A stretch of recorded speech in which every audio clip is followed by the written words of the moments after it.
Welcome to KORK Film Festival's talks. My name is Ilgut, and I'm one of the jury member.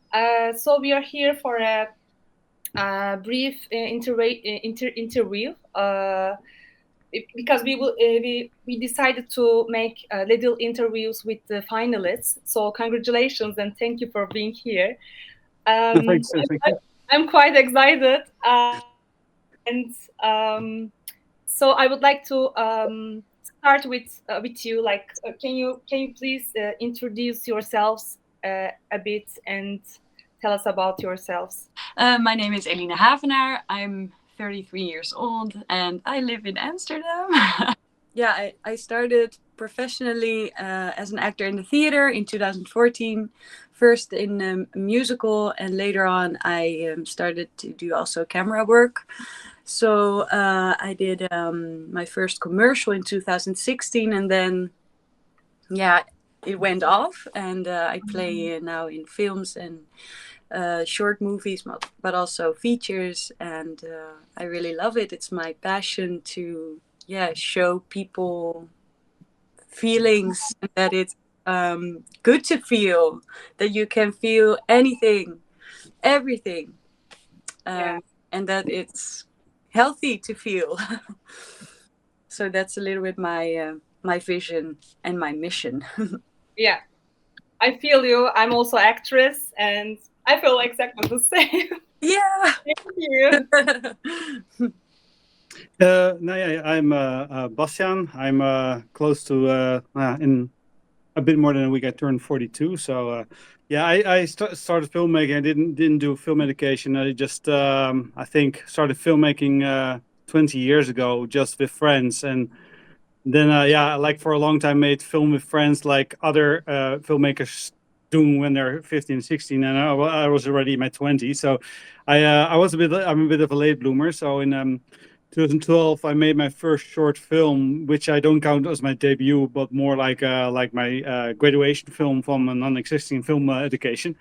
And then I started to work on my shorts on air that was released in 2019, but it was like a process from 2013 till 2019. So it was a very long process, and that went well. During we sent it over to film festivals, and then and then of course 2 years later, Amy and I we made Amy and I, and now this year we finished another short film. That is, then I'm sending to a film festival. It's a mockumentary about a cult leader who wants to escape his own cult. And and soon I will start writing a new genre horror film. But that's a very early process. But that's I just started making films with no actually education. So yeah. And I would like to. Okay, I'm going with the questions that Onur and we prepared together. Actually, more honors. First to the Bastiaan. How did the story of the film come about? Like a night seems like a romantic date goes to a tragedy, and how could you tell us about how you wrote this story and why is this direction? It started when I was working on the previous film. I was in a restaurant in Amsterdam somewhere, and I saw a setting, and I thought, okay, it would be interesting to have like just a conversation on one place, like in one single take, but like mostly just also not a moving take, just that. So like no story. So it was. I started with the writer of my film, who I did a film previously with, called On Air, and the writer. His name is Martin Dame, and we started thinking like we need we start maybe of maybe something romantic, just like a woman who's there waiting for a date, talking with like a bartender who's off screen, and a bit of a slice of life. But then we thought, this could be like a bit slice of life. Films are fine, but like it's a 6-minute film and you want to leave an impression, and so there has to be something else. So slowly like it's got a bit out of control about the idea. It's for like the next step was like, yeah, maybe she's there to rob the place, but then we found out, yeah, that's mostly like literally the opening of Pulp Fiction. So like, and then we took it a step further. Yeah, without spoiling it, but like, yeah, we need to make something where like at the end of the film, people are just yeah, gut wrenching, like they're thinking, no. So it's yeah, so we eventually we went that route to make something that like, yeah, it's a bit of a risk because it's, yeah, some people may find it too dark, and some people yeah, don't like that, and but eventually you need to take some risk with films. I don't like to play it safe all the time, because maybe it's good to reach more festivals with your film, but then you're, yeah, then it's not really like, yeah, it's not, you feel it's nice, but like you don't really stand behind that idea. That's how it's turned into this 8-minute film in one single take. So yeah, it takes, for me it took more than 8 minutes, but yes, it was 8 minutes. But was it the same restaurant that you took the film? You said I was in Amsterdam in a restaurant, and I decided. no, It was the like same one? it wasn't the same one, because it was like it was also during pandemic, so like a lot of things were closed when we started. So like it was very tough to get the location who want to work with us, and even when it was closed, so like you have no money, so you need to find out. So the whole, during the whole process, like the story itself didn't change much, but like yeah, the location, how the atmosphere looks, it changes, because we needed a place to shoot where we can film without paying, like have to pay or not to pay a lot, because like a lot of those big restaurants are really tough, and they want to have a lot, yeah, they ask a lot of money, so it's like, yeah, that's not in the budget. Thank you for answering. Yeah, I would like to ask to Eline. The question is about the role and the casting process, and we think Eline is the perfect for the role.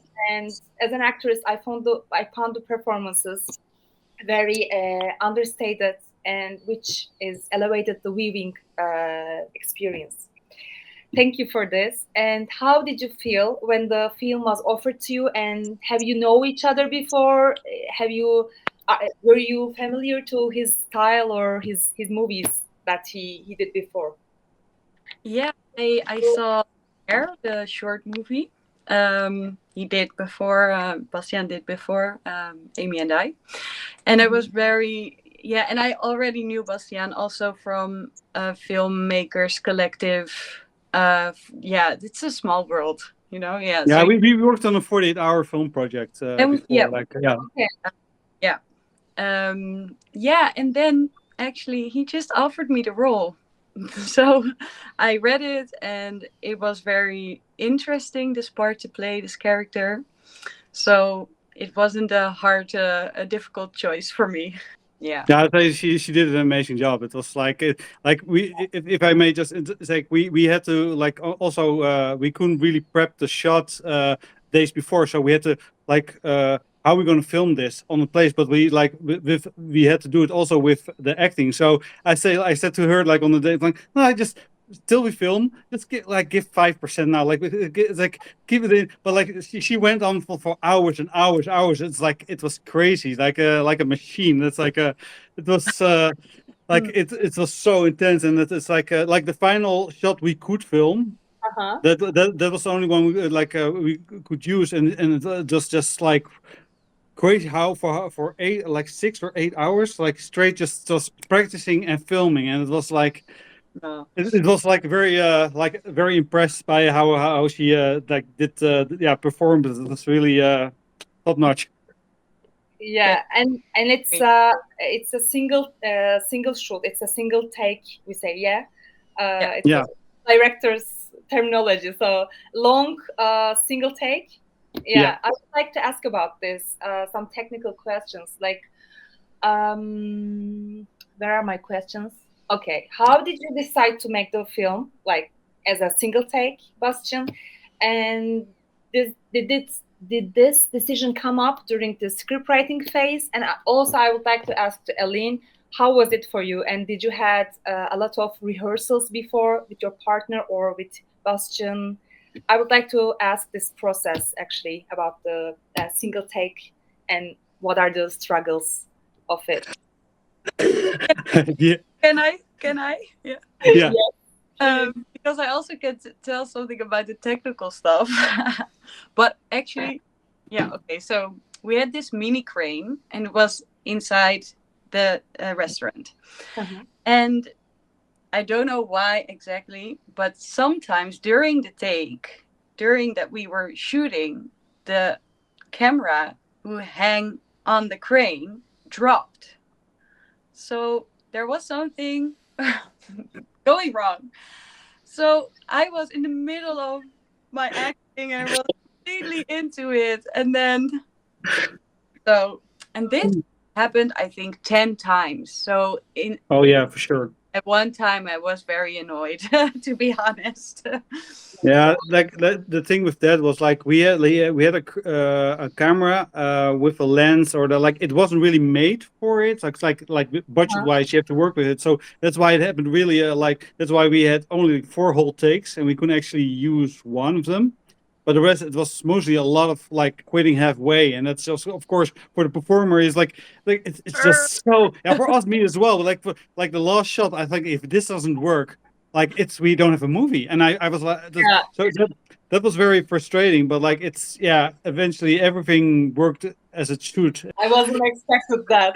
I wasn't expected that at all because we don't understand as an audience. Like, no.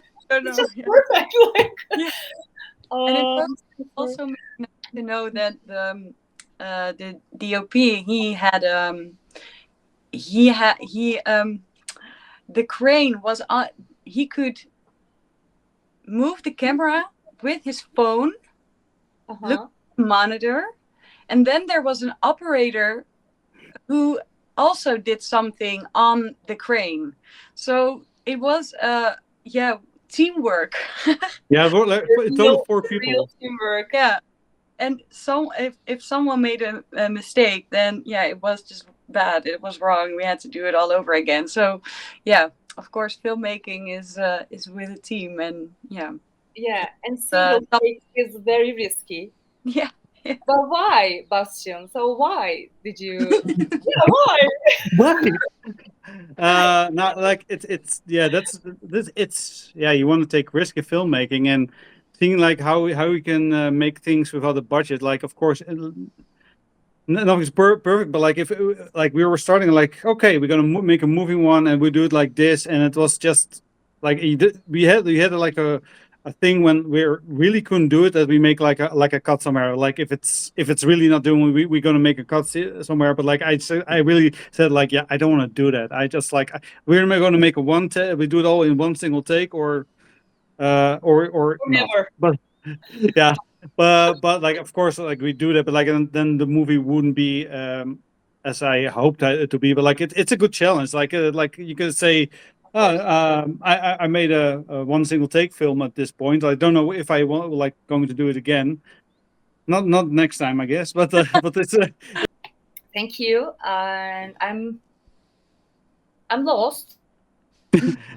You're here in that room behind the camera, so there you are. I'm here, but I'm lost in the I'm lost in the questions because there was this order, and now it's a conversation, so there's no order.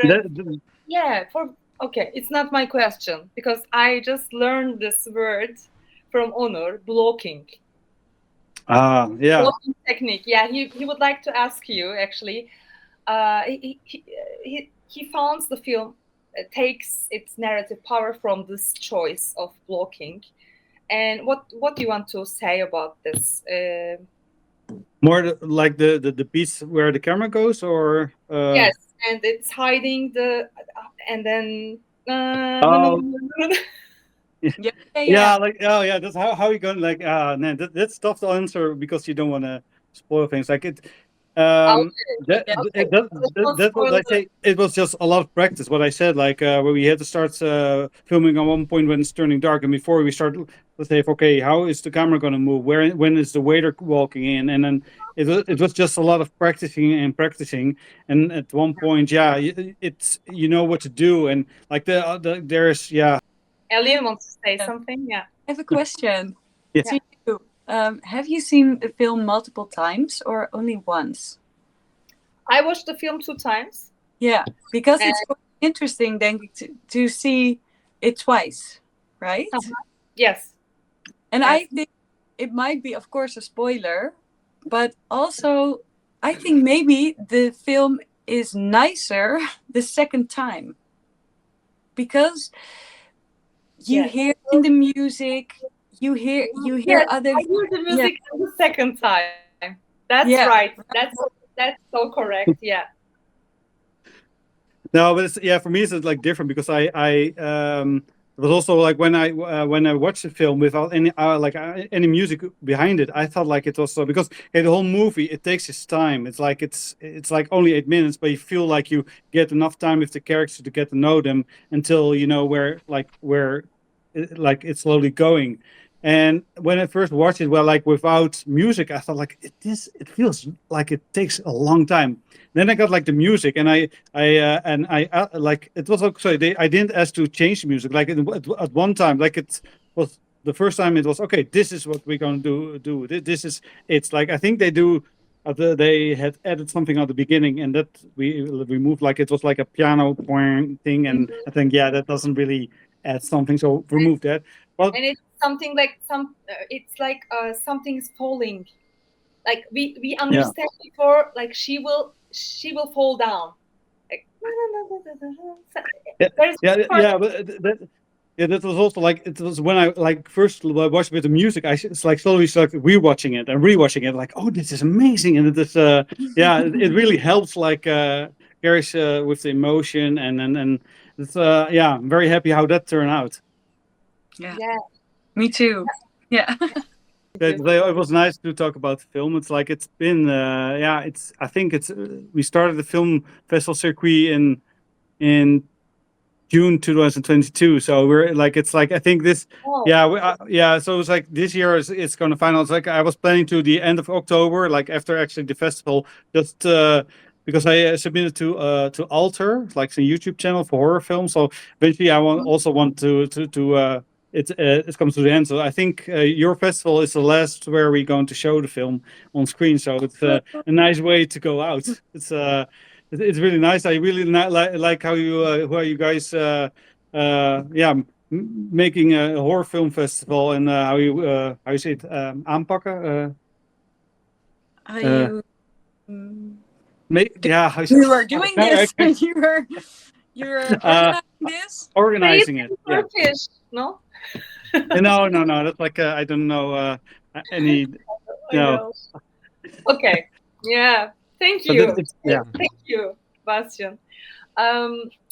It's a very baby film festival. Actually, it's the first one, and we would like to do it again, and we would like to continue, and we are happy that we are starting with your film.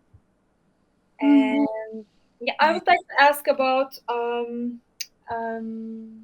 the single take. We talked too much. Location, yes. And how long did it take to shoot the film? And how many days? And how many? What were the challenges? And we talked about the challenges and struggles about the camera and. That had to be done all in one day. Like the process of writing was, I think, 2 years, but like with separate days, start working on it, and then doing the rehearsals and finding locations because it was just very tough.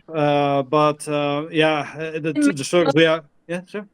Also, that we had to postpone the shooting day many times. Because Yeah. Like in a year, many times in a year? I think so. Yeah. it was more like if we had like first time we found the location. It was like we submitted the project first for like like a Dutch competition where you can submit your film and then you have to crowdfund yourself like €5,000 and then they add 5,000 and then partner you up with a producer and then like so basically we started for that and we got rejected. And actually that was a good thing because we had to like a very short amount of time to film it and not a good location at the time. We had one location in a hotel, and it was just it was like meh. And then like you're only going to shoot it there, and then it's not going to be how you want it. And then we need to start find a location. Every time like the location said no or it drops, and then you have to we postpone it. And you need to. That's what happens when you make a film without a budget. You need to adapt constantly, and that's part of this process. And it's also a good thing is like also for me it's very important. Like we don't have a lot of money, but I do want to make a good looking film, like a proper film. Otherwise, I'm not going to be happy. Yeah. But it's like it's it's a lot of blood, sweat, and tears, as we say it, and that's what I want to do with every film. So it's and I like you have to be like be disappointed a lot, and then eventually it will be okay. Same with like with sending your film to film festivals. Like it's not a 100% success rate. Like you get selected everywhere. Like that's also part of it. So it's like filmmaking. It's you age very quickly, but it's eventually it's all worth it. Yeah. Yeah. Filmmaking is hard, but we love it. So Yeah. we're going on. You don't do it for the money. Yeah, most of the time. Yeah. But we have to leave. So Yeah. I know. Yeah. So I want to ask you, Eline, what does Emmy means to you? For us, it's she represents like love and passion and regret and longing, all these keywords she has. How was your relation with Amy? I would like to ask you this. Yeah. So I always look at my characters like I believe that all characters are inside everybody. Mm-hmm. So the situation that transforms you. Mm-hmm. So this guy, the love of my life, I want him, and we broke up. But I need to do everything in my power to get him back. And that I did something something awful to get him back. Yeah, that's my sacrifice. Yeah. And then I just walk around with it and I look at the guy and I really try to fall in love with him, and I make a story that he does everything for me to make me happy, and that we had so many nice memories and traveling and whatever, everything what means something to me. And this is actually where I focus on while I'm acting, or while we're shooting. Mm-hmm. I just want him back, and otherwise life is not really important for me anymore. Yeah. So this is where I focus on, and I can relate to that. Yeah. That you really feel that you love someone so much. Yeah, this is the only way. Yeah. But of course, I would never do what Amy does, but ever. But I just don't focus on that, because that's the script. I don't need to act that. That's there. Yeah, and also I think we never know if we will act like Amy or not. Yeah.